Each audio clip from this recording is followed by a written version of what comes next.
உலகின் பல்வேறு பகுதிகளில் காணப்படும் வெவ்வேறு வகையான உயிரினங்களையும் அரிய உயிரினங்களையும் தன்னகத்தே கொண்ட நாடுகள் பெரும் பல்வகைமை நாடுகள் என வகைப்படுத்தப்பட்டுள்ளன. மொத்தமுள்ள 195 நாடுகளில் 17 நாடுகள் மட்டுமே பெரும் பல்வகைமை நாடுகள் என்ற பெருமையை பெற்றுள்ளன. அவற்றில் ஒன்றுதான் குவாத்தமாலா. மலைகள், கடற்கரைகள், மழைக்காடுகள், அடர் வனங்கள் என விதவிதமான நிலப்பரப்பை கொண்ட குவாத்தமாலாவில் 10,000 தாவர இனங்களும் 3,000 வன உயிரினங்களும் காணப்படுகின்றன.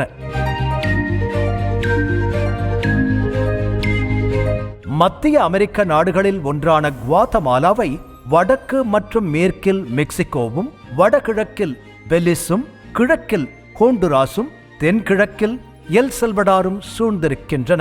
தெற்கில் பசிபிக் பெருங்கடலும், வடகிழக்கில் ஹோண்டுராஸ் வளைகுடாவும் குவாத்தமாலாவின் கடல் எல்லைகளாக அமைந்திருக்கின்றன. குவாத்தமாலா நகரம் குவாத்தமாலாவின் தலைநகராக இருக்கிறது. குவாத்தமாலா என்னும் சொல்லுக்கு மரங்களின் நிலம் என பொருள் சொல்லப்படுகிறது. அதற்கேற்ப மரங்கள் நிறைந்து இயற்கை அழகுடன் காட்சியளிக்கிறது இந்த நாடு. கிட்டத்தட்ட 1,76,00,000 பேர் வசிக்கும் குவாத்தமாலா மத்திய அமெரிக்க நாடுகளில் மக்கள் தொகை மிகுந்த 4வது நாடாக இருக்கிறது. தற்போதைய குவாத்தமாலா நிலப்பரப்பில் மாயன்களின் நாகரீகம் செழித்து வளர்ந்திருந்தது.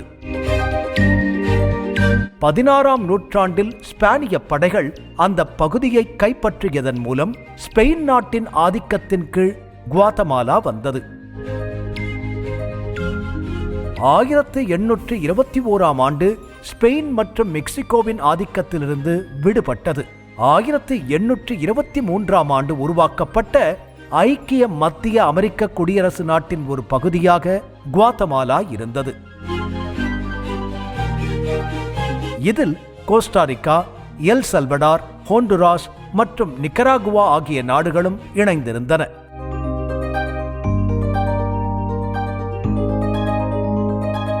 1841ஆம் ஆண்டு இந்த குடியரசு கலைக்கப்பட்ட நிலையில் 19ஆம் நூற்றாண்டின் இறுதி வரை அங்கு அரசியல் ஸ்திரமற்ற தன்மை நிலவியது.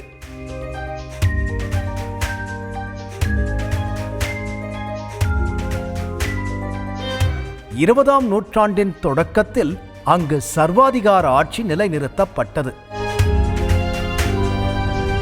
லத்தீன் அமெரிக்க பகுதிகளில் விளையும் வாழைப்பழம் உள்ளிட்ட பழங்களை அமெரிக்கா மற்றும் ஐரோப்பிய நாடுகளில் விற்பனை செய்யும் வகையில் உருவாக்கப்பட்ட யுனைடெட் ஃப்ரூட் கம்பெனி அமெரிக்காவின் ஆதரவோடு அங்கு சர்வாதிகாரிகளை கொண்டு ஆட்சி செய்து வந்தது.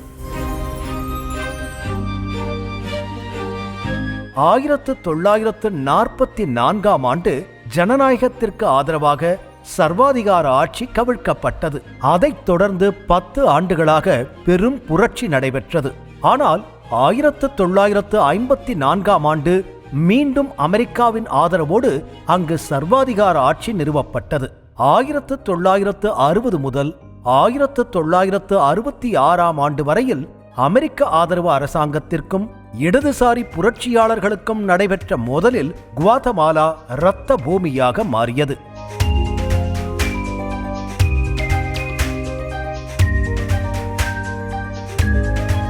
அதன் பிறகு ஐக்கிய நாடுகள் சபையின் தலையீட்டின் பேரில் அங்கு தேர்தல்கள் நடைபெற்றன. நிலையான பொருளாதார வளர்ச்சி உறுதி செய்யப்பட்டது. ஸ்பானிய மொழியே குவாத்தமாலாவின் அதிகாரப்பூர்வமான மொழியாக இருக்கிறது. ஆனாலும் மாயன் இனத்தவரின் 22 மொழிகள் உட்பட 24 உள்ளூர் மொழிகள் அங்கு பயன்பாட்டில் இருக்கின்றன. பெரும்பாலான மக்கள் ஸ்பானிய மொழியை அறிந்தவர்களாகவே இருக்கின்றனர். குவாத்தமாலாவின் கொடி வெள்ளை மற்றும் நீல நிறங்களை கொண்டிருக்கிறது. இடையில் வெள்ளையும் அதன் இருபுறங்களிலும் நீல நிறமும் கொடியை அலங்கரிக்கின்றன. வெள்ளை நிறத்தின் மத்தியில் நாட்டின் தேசிய சின்னம் பொறிக்கப்பட்டுள்ளது. வெள்ளை நிறம் நாட்டையும், இருபுறமும் உள்ள நீல நிறம் குவாத்தமாலாவை சூழ்ந்துள்ள 2 கடல்களையும் குறிக்கிறது. குவாத்தமாலாவின் தேசிய பறவையாக குவெட்சல் என்னும் அழகிய பறவை அங்கீகரிக்கப்பட்டுள்ளது. நீளமான தோகை கொண்ட பச்சை நிற பறவையான குவெட்சலை பண்டைய காலத்திய மாயன் மற்றும் ஏஸ்டக் இனத்தவர் புனிதமான பறவையாக கருதி வந்திருக்கின்றனர்.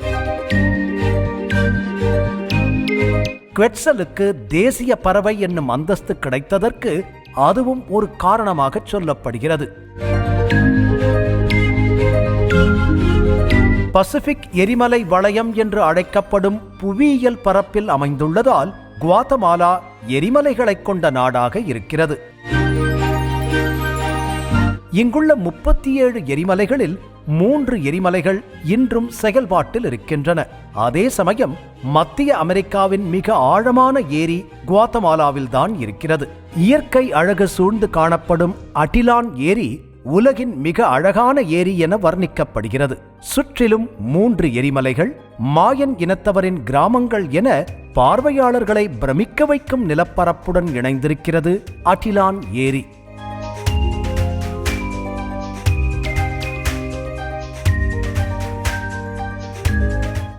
முதலாக சாக்லேட் பாரை கண்டுபிடித்த நாடு குவாத்தமாலாதான் என்று சொல்லப்படுகிறது. மாயன் இனத்தில் கோகோ மரம் மிகவும் மதிப்புக்குரியதாக கருதப்படுகிறது. அவர்கள் உருவாக்கிய சாக்லேட்டை கடவுளின் உணவு என்று அழைத்தனர். கடவுளின் உணவாக அவர்கள் படைத்ததுதான் இன்று எல்லோராலும் விரும்பப்படும் சாக்லேட்டாக உருமாறி இருக்கிறது. விவசாயத்தை பெருவாரியான மக்கள் மேற்கொள்ளும் குவாத்தமாலாவில் காஃபி அதிகமாக பயிரிடப்படுகிறது. இங்கு விளைவிக்கப்படும் காபி உலகின் மிக சுவையான காஃபி என்று கூறப்படுகிறது.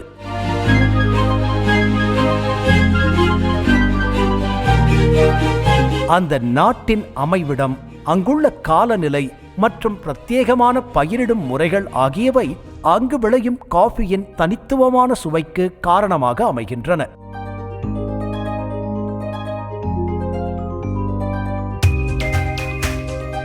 குவாத்தமாலாவில் 8 இடங்கள் காஃபி பயிரிடும் பிரதேசங்களாக அறியப்படுகின்றன. இந்த 8 இடங்களில் விளையும் காஃபியும் வெவ்வேறு சுவை கொண்டதாக இருக்கிறது. நேர்த்தியான டெனிம் வகை துணிகளை நெய்வதில் மாயன் இன பெண்கள் கைதேர்ந்தவர்களாக இருக்கின்றனர். குவாத்தமாலாவில் உருவாக்கப்படும் நீல நிற டெனிம் துணிகள் மிகவும் பிரபலமானவை. இதேபோல குவாத்தமாலாவில் கிடைக்கும் பச்சை மாணிக்க கற்கள் ஜேட் உலக அளவில் பிரசித்தி பெற்றவை. ஆபரணங்களில் பயன்படுத்தப்படும் இந்த அரிதான கற்கள் குவாத்தமாலாவில் இருந்துதான் அதிகம் ஏற்றுமதி செய்யப்படுகின்றன. சிக்கன் பஸ் என்று அழைக்கப்படும் வண்ணமயமான பேருந்துகள் குவாத்தமாலாவின் பொது போக்குவரத்திற்கு பயன்படுத்தப்படுகின்றன.